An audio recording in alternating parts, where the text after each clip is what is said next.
How do you know that God is really speaking to you? You know that I've been on a journey of healing, forgiveness, especially letting go. And you know that I recently spoke about someone that hurt me and how I handled the situation. There's some interesting ways that God has been speaking to me. Yesterday, I opened up my phone and it opened up to a text message from the individual that hurt me, but this was many, many, many months ago. And it was a pleasant exchange between the both of us. And what was interesting is I hadn't spoken to this person in a while. What I gathered from that was God simply telling me I needed to let this person go, but also know that no one is all bad.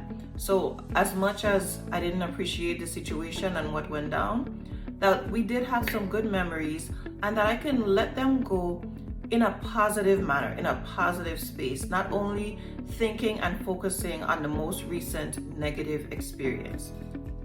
Another way that God speaks to me is actually through music. A while back, I was in a car accident and the vehicle flipped several times. Each time the vehicle flipped, I said, Jesus, Jesus, Jesus. 1 month later, I was in another horrible car accident where someone else hit me and the vehicle ended up being totaled yet again. At this point, I'm trying to figure out what's going on. This is 1 month, 2 terrible accidents. Why is this happening to me? I went to Apple Music to just try to find some music to listen to and relax.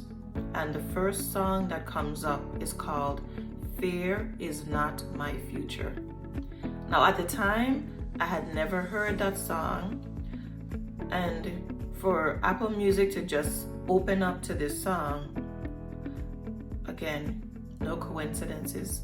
God was letting me know He's got me, that I'm not going to cower, I'm not going to sit back, I'm not going to wallow around in my house in fear, afraid to leave the house, afraid to drive. That's not the plan that God had for me.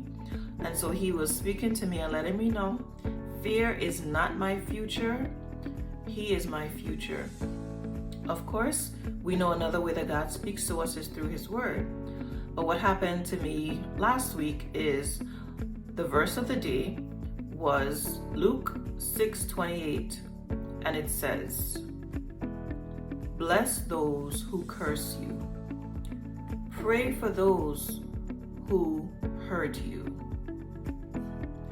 God knows that I was in the process of forgiving and releasing this individual, but one of the things that I needed to do was actually pray for them. Pray for them, bless them, have compassion for them, because they're God's child as well. Even it doesn't matter what they did, it doesn't matter what I did. God instructed me to do that for my healing, for my health, for His purpose to be accomplished in my life, for me not to be hindered by the situation. So as I pray for that person, it allows me to release them and forgive them even more and even more genuinely. The last way that I'm going to talk about is actually God speaking to us through dreams, but I'm going to save it for another video because there's a lot of things to consider when we look at our dreams, when we look at dreams that we've had more than once, recurring dreams, when we look at certain people, there's a lot of things to consider. So we are going to save that for another video. If this was helpful, please comment, let it go. I look forward to seeing you in the next one. See you later, guys.